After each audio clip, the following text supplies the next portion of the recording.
خداوند یسوع مسیح کے عظیم نام میں آپ تمام عزیزوں کی سلامتی ہو۔ یوئیل نبی کی کتاب یہ انبیاء اصغر میں دوسری کتاب ہے، اور اس کتاب کا مضمون ہے خداوند کا دن۔ خداوند کے دن کے متعلق اس میں بیان ہمیں ملتا ہے۔ خداوند کا دن دو باتوں کی طرف اشارہ کرتا ہے۔ ایک اس وقت میں، موجودہ دور میں، جب خدا قوم بنی اسرائیل کی عدالت کرنا چاہتا ہے، عدالت کرتا ہے اور ان کی نافرمانی پر اپنا غضب ان پر انڈیلنا چاہتا ہے، تو اس دن کو خداوند کے دن کے ساتھ تشبیہ دی جاتی ہے۔ اور دوسری جو اس کی تشریح ہے کہ خداوند کا دن آنے والے اس بڑے عدالت کے دن کی طرف بھی اشارہ کرتا ہے، جس میں خداوند سب کی کیا کرے گا؟ عدالت کرے گا۔ تو خداوند کا دن ان دو باتوں کی طرف اشارہ کرتا ہے۔ تو یوئیل کا جو لفظی مطلب ہے خداوند یاد رکھتا ہے، اور یہ کتاب 430 قبل از مسیح میں تحریر کی گئی اور خداوند کے لوگوں تک پہنچی تاکہ وہ اس کو پڑھیں، سیکھیں اور اس سے برکت پائیں۔ یوئیل نبی پر خداوند کا کلام جب نازل ہوا تو اس نے پہلے باب کو اگر پڑھیں تو پس منظر اس نے بیان کیا ہے کہ کیا ایسا واقعہ رونما ہوا یا کون سی ایسی وبا آئی جس کے باعث قوم بنی اسرائیل کے ہرے بھرے کھیت تباہ ہو گئے، ان کے درخت تباہ ہو گئے، ہریاول بالکل ختم ہو گئی، سبزیاں، پاکستان، باغ جو تھے ان کے وہ ختم ہو گئے، جنگلی جانوروں کے لیے اور پالتو جانوروں کے لیے چارہ بالکل ختم ہو گیا۔ تو کون سی ایسی بڑی مصیبت آئی جس کے باعث بنی اسرائیل میں سے ہر طرح کی جو ہری سبزی، گھاس پھوس، درخت، پیڑ پودے وہ ختم ہو گئے؟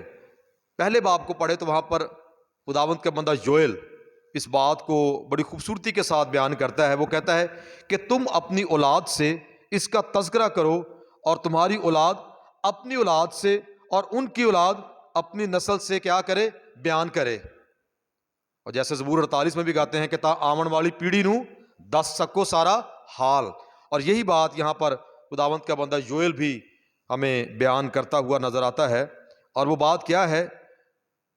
ٹڈی دل کے حملے کو یہاں پر وہ بیان کرتا ہے، جو ایک بار نہیں، دو بار نہیں، تین بار نہیں، بلکہ 4 بار اس نے ان کے شہروں پر چڑھائی کی، حملہ کیا۔ اور آج سے تقریباً 4-5 سال پیچھے اگر ہم جائیں، جب کرونا وائرس آیا، کرونا وائرس کے آنے سے کچھ عرصہ پہلے پوری دنیا میں تو وہ تیزی سے پھیل رہا تھا، لیکن پاکستان میں اس نے اپنے پنجے جب گاڑے ہیں، اس سے پہلے ٹڈی دل کا بہت بڑا حملہ ساہیوال میں بھی ہمیں نظر آیا، اور ہم نے دیکھا 2-3 دن تک جو ٹڈیاں تھیں وہ ساہیوال کے اوپر چھائی رہیں، اور ہر طرف، چاروں طرف ٹڈیاں ہی ٹڈیاں ہمیں نظر آئیں۔ اور جب ٹڈیوں کی بات کرتے ہیں تو ٹڈیوں کا جو پہلا حملہ یا پہلی بار اگر وہ وارد ہوئیں جو ہمیں بائبل مقدس میں نظر آتی ہیں، تو وہ خروج کی کتاب میں، جب ملک مصر پر 10 آفات آئی تھی، ان 10 آفات میں ایک آفت کن کی تھی؟ ٹڈیوں کی بھی تھی جو مصر پر چڑھ آئی تھی۔ اور ان آفات کے متعلق کہا جاتا ہے کہ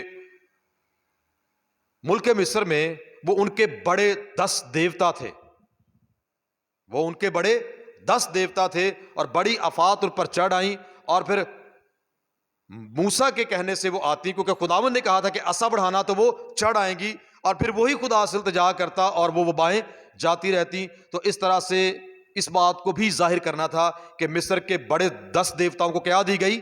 شکست دی گئی۔ تو یہاں پر ٹڈیوں کا وہ ذکر کرتا ہے کہ جو کچھ ٹڈیوں کے ایک غول سے بچا، اس سے دوسرا غول نکل گیا، اور جو کچھ دوسرے سے بچا اسے تیسرا غول چٹ کر گیا، اور جو کچھ تیسرے غول سے بچا اسے چوتھا غول چٹ کر گیا۔ 4 حملے یکے بعد دیگرے ٹڈیوں کے ان کے شہروں پر ہوئے، اور پہلے غول سے جو کچھ بچتا دوسرا اسے کھا جاتا، اور جو دوسرے سے بچتا اسے تیسرا، اور جو تیسرے سے بچتا اسے چوتھا۔ کس قدر سخت مصیبت میں وہ مبتلا تھے۔ ایک ہی حملہ کافی ہوتا ہے ٹڈیوں کا، وہ سب کچھ چٹ کر جاتے ہیں۔ تو ان کے شہروں پر کتنی بار حملہ ہوا ہے؟ 4 بار۔ اور یوئیل کہتا ہے کہ تم اپنی اولاد سے اس کا ذکر کرنا، بتانا کہ شاید آج بھی میرا خیال جو نئی جنریشن ہے انہوں نے نہ تو اس کو دیکھا ہوگا اور نہ ہی اس کے حملے کے متعلق کبھی ایسا انہیں نظر آیا ہوگا، لیکن بائبل مقدس میں ہمیں تفصیل کے ساتھ یہ اس کا بیان ملتا ہے۔ اور یہی بات یوئیل نے کہا کہ اپنی اولاد سے اس کا کیا کرنا، ذکر کرنا۔ بائبل مقدس میں جب پڑھتے ہیں تو آپ بتا سکتے ہیں، سکھا سکتے ہیں کہ ایسے ایسے اس طرح سے۔ اور یہ کیوں ایسا ہوا؟ کیونکہ وہ خدا سے برگشتہ ہوئے، وہ خدا سے دور گئے، خدا کے کلام پر تکیہ نہیں کیا، اس کی شریعت کے طالب نہیں ہوئے، اور وہ خدا کی طرف رجوع نہیں لائے۔ تو خدا نے بھی سزا کیسے دی کہ خدا ٹڈیوں کو ان کے ملک پر چڑھا لایا۔ اور ٹڈیوں کتنے حملے نظر آتے ہیں؟ 4، اور مختلف ادوار میں مختلف طریقوں سے خداوند نے ان کو سزا دی۔ مقصد کیا تھا؟ خداوند کا میرے عزیزو کبھی بھی سزا دینے کا مقصد یہ نہیں ہے کہ انسان کو فنا کر ڈالے، مٹا ڈالے۔ سزا دینے کا مقصد یہ ہوتا ہے کہ وہ کیا کرے؟ توبہ کرے، اقرار کرے، اور پھر سے خدا کی طرف کیا لائے؟ رجوع لائے۔ کیوں رجوع لائے؟ کیونکہ وہ انسان سے پیار کرتا ہے۔ اس لیے پطرس کے خط میں لکھا ہے کہ وہ کسی بھی گناہ گار کی ہلاکت نہیں چاہتا، بلکہ یہ چاہتا ہے کہ سب کی توبہ تک نوبت پہنچے۔ وہ تحمل کر کے ٹھہرا ہوا ہے، چاہت اس کی یہی ہے کہ انسان اس کے پاس آئے، توبہ کرے، اور اس کے ساتھ کیا رکھے؟ رفاقت رکھے۔ تو یہاں پر پھر آگے چل کر اس نے ان ٹڈیوں کے جو طریقہ کار ہے، ان کی جو جسامت ہے، ان کا جو کام ہے، وہ کیسے چلتی ہیں، کیا کرتی ہیں، اس کے متعلق اس نے بڑا تفصیل سے پہلے باب میں، آپ ضرور اس کو پڑھیے گا، لکھا ہے کہ ان کے دان شیر ببر کے سے ہیں اور ان کی دھاڑیں شیرنی کی سی ہیں۔ انہوں نے میرے پاکستان کو اجاڑ ڈالا اور میرے انجیر کے درختوں کو توڑ ڈالا۔ انہوں نے ان کو بالکل چھیل چھال کر پھینک دیا، ان کی ڈالیاں سفید نکل آئیں۔ اوپر سے جو ہری ان کی جلد ہوتی ہے، چھال وہ کھا گئی، اور نیچے سے سفید جو وہ نظر آنے لگ پڑی۔ پتیاں تو انہوں نے کھائیں، نرم شاخیں تو کھائیں، لیکن اس کے اوپر جو سخت جلد ہے اس کو بھی وہ کھا کر چٹ کر گئیں، اور نیچے سے وہ سفید جو ہے درخت یا اس کی ڈالیاں جو ہے وہ نظر آنے لگی۔ اس طور پر انہوں نے تباہی مچائی، اور اس کا ذکر وہ یہاں پر کرتا ہے کہ کھیت اجڑ گئے، زمین ماتم کرتی ہے کیونکہ غلہ خراب ہو گیا، نئی مے ختم ہو گئی، روغن ضائع ہو گیا۔ اب وہ کسانوں کی طرف متوجہ ہوتا ہے کہ اے کسانوں، خجالت اٹھاؤ۔ پھر وہ آگے چل کر بیان کرتا ہے، اے پاکستان کے باغبانوں، اب باغبانوں کی طرف رجوع لاتا ہے، باغبانوں نوحہ کرو، کیونکہ گیہوں اور جو اور میدان کے تیار کھیت کیا ہو گئے؟ برباد ہو گئے۔ جو کچھ تیار تھا سب کچھ وہ چٹ کر گئے، تباہ ہو گیا، برباد ہو گیا۔ اور کال کا مطلب ہم سب جانتے ہیں، مری، موت پھیل جاتی ہے۔ اگر آپ سلاطین کی دوسری کتاب پڑھیں تو وہاں پر ہمیں ایک کال نظر آتا ہے الیشا نبی کے دور میں، 5ویں 6 7ویں باب میں پڑھیں تو اس قدر کال تھا وہاں پر کہ گدھے کا سر جو ہے چاندی کے 20 سکوں میں بکا، اور لوگوں نے اپنے بچے پکا کر کھائے۔ عورتوں نے، 2 عورتیں، 2 بچے تھے، انہوں نے آپس میں ٹھہرایا کہ آج تیرا بچہ کھاتے ہیں پکا کر، اور پھر کل دوسری عورت نے کہا کہ ہم پھر تیرا بچہ پکا کر کھائیں گے۔ تو کال میں یہ حالات ہوتے ہیں۔ تو یہاں پر دیکھیں کال کی صورتحال ہے، کیونکہ فصل، بیج، روغن، تپاون، سب کچھ کیا ہو گیا ہے؟ ختم ہو چکا ہے۔ اور خداوند کے گھر میں ہدیہ گزراننے اور نذرانے کے لیے بھی کچھ نہیں بچا۔ تو خداوند نے کیا کہا تھا کہ جب میرے پاس آنا تو کیسے نہیں آنا؟ خالی ہاتھ نہیں آنا۔ لیکن اب مجبوری ہے کہ خالی ہاتھ بھی جانا پڑے گا، اور یہ کسی اور کی وجہ سے نہیں ہے، یہ ان کی بدی، ان کے گناہ، ان کی سرکشی۔ اور کلام خدا میں پچھلے دنوں میں ہم خداوند کے کلام میں سے یرمیہ نبی کی کتاب میں سے پڑھ رہے تھے، اس میں لکھا ہے کہ انہوں نے سرکشی کو کیا رکھا ہے؟ دوست رکھا ہے، کہ سرکشی رہنا ہے، خدا سے دور ہی رہنا ہے، باغی رہنا ہے۔ تو خدا نے ہر دور میں ان کو سزا دی، مقصد ایک ہی تھا کہ یہ لوٹ کر میرے پاس آئیں۔ وہ کہتا ہے باغبانوں نوحہ کرو، انار اور کھجور، سیب کے درخت، میدان کے تمام درخت مرجھا گئے، اور بنی آدم سے خوشی جاتی رہی۔ خوشی تو جائے گی جب کھانے پینے کے ساری چیزیں ختم ہو گئی ہیں۔ انسان کی خوشی کا سب سے بڑا سامان کیا ہے؟ کھانا پینا ہے۔ اچھا کھانا، اچھی خوراک، اچھی دعوت، اچھا مشروب، اچھی میں، اور اس سے وہ خوش بھی ہوتا ہے۔ لیکن جب یہ چیزیں جاتی رہیں تو ان کی خوشی بھی جاتی رہی۔ اب وہ کاہنوں کی طرف متوجہ ہوتا ہے، وہ کہتا ہے اے کاہنوں، کمرے کس کر ماتم کرو، اپنی کمرے کس کر ماتم کرو، اے مذبح پر خدمت کرنے والو واویلا کرو، اے میرے خدا کے خادموں آؤ، رات بھر ٹاٹ اڑو، کیونکہ نظر کی قربانی اور تپاون تمہارے خدا کے گھر سے موقوف ہو گئے ہیں۔ وہ کہتا ہے کہ اب ٹاٹ اوڑ کر ماتم کرو، نوحہ کرو، خدا کے پاس آؤ۔ سب کو باری باری وہ مخاطب کرتا ہے، کسانوں کو، باغبانوں کو، خادموں کو، کاہنوں کو، کسی ایک طبقے کو نہیں اس نے یہاں پر مخاطب کیا، بلکہ وہ سب کو مخاطب کرتا ہے۔ اور پھر وہ خداوند کے پیغام کو ان تک پہنچاتا ہے کہ کیا ایسا کام کریں کہ وہ مخلصی پائیں، نجات پائیں، سکھ کی سانس لیں۔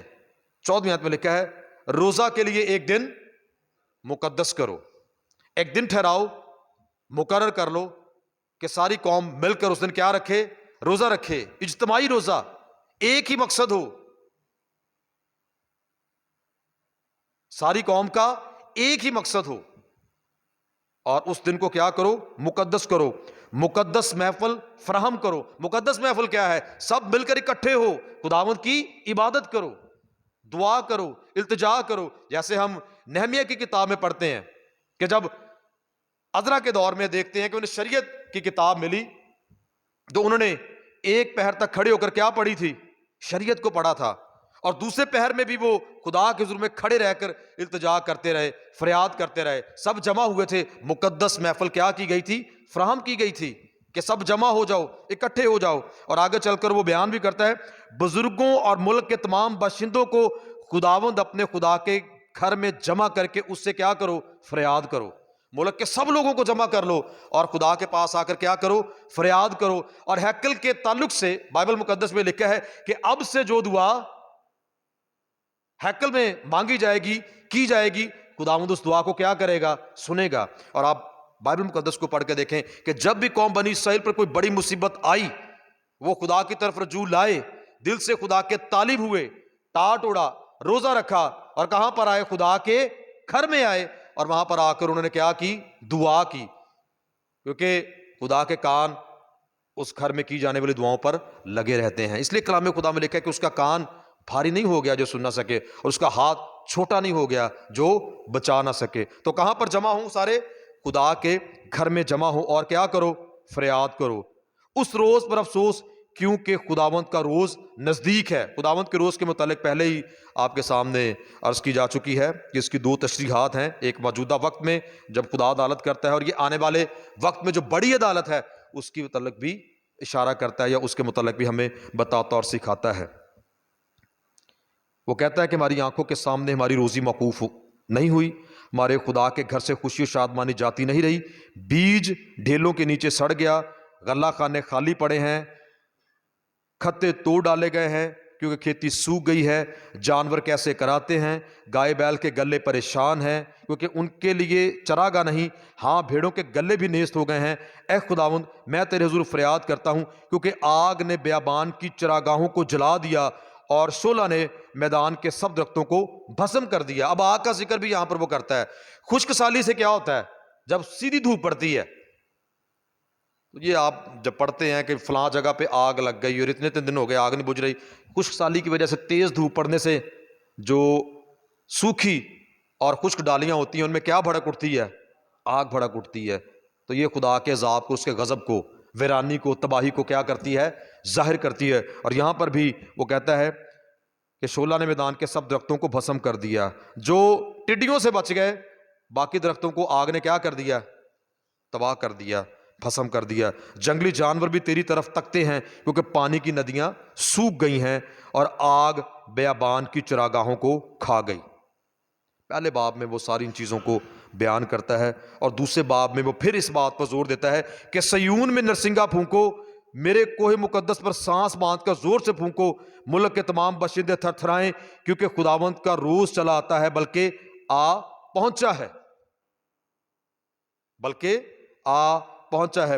اور پھر وہ دوسرے باب میں پھر اس طرح سے وہ آگ کا ذکر کرتا ہے، آگ کے شعلہ کا ذکر کرتا ہے، تباہی اور ویرانی کا ذکر کرتا ہے، اور پھر وہ ٹڈیوں کا ایک بار پھر ذکر کرتا ہے کہ ان کی نمود گھوڑوں کی سی ہے اور سواروں کی مانند دوڑتے ہیں، پہاڑوں کی چوٹیوں پر رتھوں کے کھڑکھڑانے اور بھوسے کے بھسم کرنے والے شعلہ آتش کے شور کی مانند بلند ہوتے ہیں، وہ جنگ کے لیے صف بستہ زبردست قوم کی مانند ہیں۔ یہ کن کا ذکر کر رہا ہے؟ یہ ٹڈی دل کے حملے کا ذکر کر رہا ہے۔ یہ ساری باتیں ان کے متعلق بیان کی گئی ہیں۔ ان کے روبرو لوگ تھر تھراتے ہیں، سب چہروں کا رنگ فک ہو جاتا ہے، وہ پہلوانوں کی طرح دوڑتے اور جنگلی مردوں کی طرح دیواروں پر چڑھ جاتے ہیں۔ ٹڈیاں جب آئیں ہم نے دیکھا ہوا میں تو اڑتی ہیں، اور ساتھ ساتھ وہ آپ نے دیکھا ہوگا کہ دیواروں پر بھی بڑی سپیڈ کے ساتھ وہ چڑھتی ہیں، جمپ بھی کرتی ہیں اور دیواروں پر وہ چڑھ بھی جاتی ہیں۔ انہی باتوں کا ذکر خداوند کا بندہ یوئیل یہاں پہ کر رہا ہے۔ وہ ایک دوسرے کو نہیں دھکیلتے، ہر ایک اپنی راہ پر چلا آتا ہے، وہ جنگی ہتھیاروں سے گزر جاتے ہیں اور بے ترتیب نہیں ہوتے۔ جب ٹڈی دل کا حملہ ہوتا ہے تو بڑی ترتیب سے چلتے ہیں، یہ نہیں کوئی 4-5 ادھر جا رہی ہیں، بلکہ وہ ایک سمت جس طرف وہ منہ کرتی ہیں، رخ کرتی ہیں، صرف اسی سمت میں آگے بڑھتی اور چلی جاتی ہیں۔ اور یہی بات خداوند کا بندہ یہاں پر کر رہا ہے کہ وہ شہر میں کود پڑتے اور دیواروں اور گھروں پر چڑھ کر چوروں کی طرح کھڑکیوں سے گھس جاتے ہیں، ان کے سامنے زمین و آسمان کانپتے اور تھرتھراتے ہیں، سورج اور چاند تاریک اور ستارے بے نور ہو جاتے ہیں، اور خداوند اپنے لشکر کے سامنے للکارتا ہے، کیونکہ اس کا لشکر بے شمار ہے اور اس کے حکم کو انجام دینے والا زبردست ہے، کیونکہ خداوند کا روز عظیم نہایت خوفناک ہے، کون اس کی برداشت کر سکتا ہے؟ کون اس کی برداشت کر سکتا ہے؟ ابھی وہ آیات جو ہمارے لیے آج تلاوت کی گئیں، کہ اب خداوند کیا کہتا ہے؟ ٹڈی دل کی وجہ سے تباہی، بربادی، خشک سالی، کال، بھوک، پیاس، افلاس، یہاں تک کہ خدا کے گھر میں ہدیہ گزرانے کے لیے بھی کچھ بھی نہیں ہے، تپاون بھی نہیں ہے، سب کچھ ختم ہو چکا ہے، مٹ چکا ہے، برباد ہو چکا ہے۔ لیکن اب خداوند کا کلام ان کے لیے کیا ہے؟ الفاظ پر غور کیجئے۔ لیکن خداوند فرماتا ہے، ان ساری باتوں کے بعد پھر وہ کہتا ہے کہ لیکن خداوند فرماتا ہے اب بھی۔ اب بھی کا مطلب کیا ہے؟ کہ ابھی بھی تمہارے پاس وقت ہے۔ کس بات کے لیے؟ توبہ کے لیے، اس کے شنوا ہونے کے لیے، اس کی طرف رجوع لانے کے لیے، اس کے طالب ہونے کے لیے اب بھی تمہارے پاس کیا ہے؟ وقت ہے۔ ایسا نہ ہو کہ یہ وقت بھی تمہارے ہاتھ سے جاتا رہے، پھر پچھتانے کا کوئی فائدہ نہیں۔ ایسا نہ ہو کہ دروازہ بند ہو جائے، کشتی کا دروازہ بند ہو جائے۔ 10 کواریوں کا جو پلے ہم نے پچھلے سنڈے دیکھا کہ بیوقوف تو تیل لینے چلے گئیں اور عقل مند اس کے ساتھ اندر جشن میں شریک ہو گئیں، اور دروازہ کیا ہو گیا؟ بند ہو گیا۔ ابھی دروازہ کھلا ہے، نجات کا، توبہ کا، ہمیشہ کی زندگی کا، جب تک زندگی ہے۔ اس لیے کلام خدا میں لکھا ہے کہ اب بھی کیا کرنا ہے؟ پورے دل سے اور روزہ رکھ کر۔ اب خدا کی طرف سے یہ کلام ہے کہ اب بھی پورے دل سے، کیونکہ کلام خدا میں کیا لکھا ہے کہ خدا سے محبت کیسے کرنی ہے؟ تو خداوند اپنے خدا سے، جی اونچا بولے ذرا، اپنے سارے دل اور اپنی ساری جان، اپنی ساری عقل اور اپنی ساری طاقت سے محبت رکھ۔ اب بھی پورے دل سے اور روزہ رکھ کر، پورے دل سے روزہ رکھ کر اور گریہ وزاری و ماتم کرتے ہوئے میری طرف رجوع لاؤ۔ خدا کہتا ہے کہ اب بھی موقع ہے، توبہ کر لو، میرے پاس آ جاؤ، میری طرف آ جاؤ۔ اور کلام خدا میں رومی کے خط میں لکھا ہے کہ جو کوئی اس کے پاس آ جائے گا وہ اس کو ہرگز نکال نہ دے گا۔ لیکن شرط کیا ہے؟ کہ پورے دل سے اس کی طرف کیا لائیں؟ رجوع لائیں، اس کے طالب ہوں۔ اب بھی پورے دل سے روزہ رکھ کر اور گریہ وزاری کرتے، ماتم کرتے ہوئے میری طرف رجوع لاؤ، اور اپنے کپڑوں کو نہیں، صرف ظاہر داری سے نہیں۔ کپڑوں کا مطلب کیا ہے؟ ظاہر داری سے نہیں، بلکہ کہاں سے آنا ہے؟ دل سے آنا ہے۔ توبہ سچی ہو، خدا کے ساتھ محبت سچی ہو، واپسی ٹھیک، درست اور سچی ہو، اقرار گناہ درست، ٹھیک اور سچا ہو۔ خدا کی حضوری میں جب آنا ہے تو صاف نیت سے اور صاف دل سے آنا ہے۔ اور یہی بات وہ کہتا ہے کہ کپڑوں کو نہیں، خانہ پوری کرنے کے لیے نہیں، ظاہر داری کے لیے نہیں، بلکہ جب آنا ہے تو دل سے خدا کی طرف کیا لانا ہے؟ رجوع لانا ہے. اپنے کپڑوں کو نہیں، دلوں کو چاک کر کے خداوند اپنے خدا کی طرف متوجہ ہو، کیونکہ وہ رحیم و مہربان، قہر کرنے میں دھیما اور شفقت میں غنی ہے، اور عذاب نازل کرنے سے کیا رہتا ہے؟ باز رہتا ہے. عذاب نازل کرنے سے بھی باز رہتا ہے، قہر کرنے میں دھیما ہے، شفقت میں غنی ہے، اس کی وفاداری پشت در پشت رہتی ہے. یہ خدا کی صفات کو بیان کیا گیا کہ یہ خدا کی صفات ہیں، ان پر غور کرو. اور ان صفات سے وہ دائیں بائیں نہیں ہوتا. جو باتیں وہ کہتا ہے، جو وعدے وہ کرتا ہے، وہ ان وعدوں کو پورا کرتا ہے. لیکن اس کی چاہت کیا ہے؟ کہ پورے دل سے اس کی طرف کیا لاؤ؟ رجوع لاؤ. پورے دل سے اس کے طالب ہو جاؤ. معاف بھی کر دے گا، بخش بھی دے گا، برکت بھی دے دے گا، عذاب بھی روک لے گا، غضب بھی نہیں اڈیلے گا. لیکن جو وہ چاہتا ہے ہمیں وہ کرنا پڑے گا. اور وہ کیا ہے؟ کہ پورے دل سے اس کی طرف کیا لائیں؟ رجوع لائیں. سب کچھ چھوڑ کر، سب کچھ بھول کر، ماضی کو پیچھے چھوڑ کر ہماری نظریں کہاں پر لگی رہیں؟ خدا پر. وہ کہتا ہے زبور 121 میں کہ میں اپنی آنکھیں پہاڑوں کی طرف اٹھاؤں گا. میری کمک کہاں سے آئے گی؟ میری کمک خداوند سے ہے. اکھیاں چکنا ہم عمل پہاڑا، مدد لئی میں کسنوں پکاراں. اور پھر آخری آیات میں وہ کہتا ہے سیون میں نرسنگا پھونکو اور روزے کے لیے ایک دن مقدس کرو، مقدس محفل فراہم کرو. تم لوگوں کو جمع کرو، جماعت کو مقدس کرو، بزرگوں کو اکٹھا کرو، بچوں اور شیرخواروں کو بھی فراہم کرو. دلہا اپنی کوٹھڑی سے اور دلہن اپنے خلوت خانے سے نکل آئے. کاہن یعنی خداوند کے خادم ڈیوڑی اور قربان گاہ کے درمیان گریا ازاری کریں اور کہیں اے خداوند اپنے لوگوں پر رحم کر اور اپنی میراث کی توہین ہونے نہ دے. ایسا نہ ہو کہ دوسری قومیں ان پر حکومت کریں. وہ امتوں کے درمیان کیوں کہیں کہ ان کا خدا کہاں ہے؟ تب خداوند کو اپنے ملک کے لیے غیرت آئی اور اس نے اپنے لوگوں پر کیا کیا؟ رحم کیا. سب شریک ہو گئے، چھوٹے بڑے سب خداوند کی طرف رجوع لائے، اور خداوند نے ان پر فضل کیا اور مہربانی کی. اور برکتیں پھر خدا نے کیا دیں؟ خداوند نے اپنے لوگوں سے فرمایا میں تم کو اناج اور نئی مے اور تیل عطا فرماؤں گا، اور تم ان سے سیر ہوگے. میں تم کو پھر قوموں میں رسوا نہیں کروں گا. شمالی لشکر کو تم سے دور کروں گا اور خشک بیابان میں ہانک دوں گا.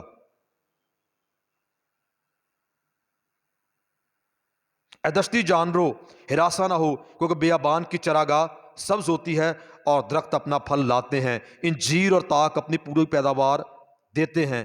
پس اے بنی سیون خوش ہو اور خدا اپنے خدا میں شادمانی کرو، کیونکہ یہ سنیے، کیونکہ وہ تم کو پہلی برسات اعتدال سے بخشے گا. وہی تمہارے لیے بارش یعنی پہلی اور پچھلی برسات بر وقت بھیجے گا، یہاں تک کہ کھلیان گیہوں سے بھر جائیں گے، حوض نئی میں اور تیل سے لبریز ہوں گے. اور ان برسوں کا حاصل، کن برسوں کا؟ جن میں سب کچھ تمہارا تباہ و برباد ہو گیا. وہ کہتا ہے ان برسوں کا حاصل جو میری تمہارے خلاف بھیجی ہوئی فوج ملک یعنی ٹڈیاں نگل گئیں اور کھا کر چٹ کر گئیں، تم کو واپس دوں گا. خدا کہتا ہے کہ اب سب کچھ کیا کر دوں گا؟ تمہیں واپس کر دوں گا، سب کچھ تمہیں واپس دے دوں گا، اور تم خوب کھاؤ گے اور سیر ہوگے. اور خداوند اپنے خدا کے نام کی جس نے تم سے عجیب سلوک کیا اس کی ستائش کرو گے، اور میرے لوگ ہرگز شرمندہ نہ ہوں گے. تب تم جانو گے کہ میں اسرائیل کے درمیان ہوں، اور میں خداوند تمہارا خدا ہوں اور کوئی دوسرا نہیں، اور میرے لوگ کبھی شرمندہ نہ ہوں گے. یہ خدا کی برکت ہے جو اس نے کب دی؟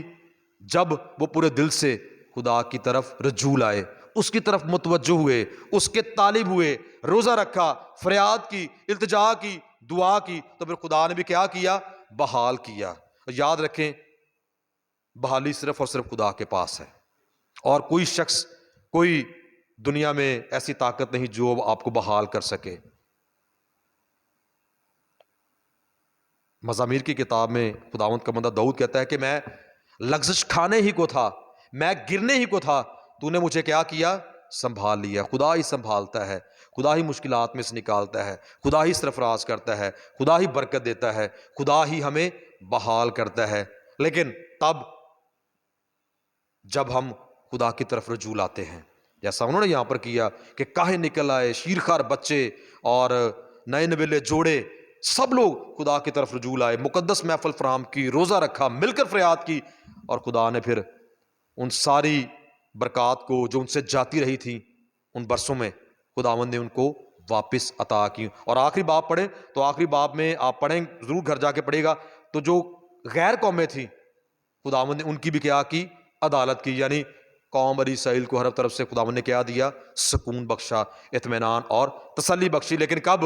جب وہ بھی دل سے خدا کے کیا ہوئے, طالب ہوئے. آمین. آئیے اپنے سروں کو چکائیں اور دعا مانگیں. خدا باپ تیرا شکر, تیرے نام کی تعریف کرتے ہیں کیونکہ تو ہی بزرگی, ستائش, عزت و تمجید کے لائق ہے. خداوند تیرا شکر ادا کرتے ہیں.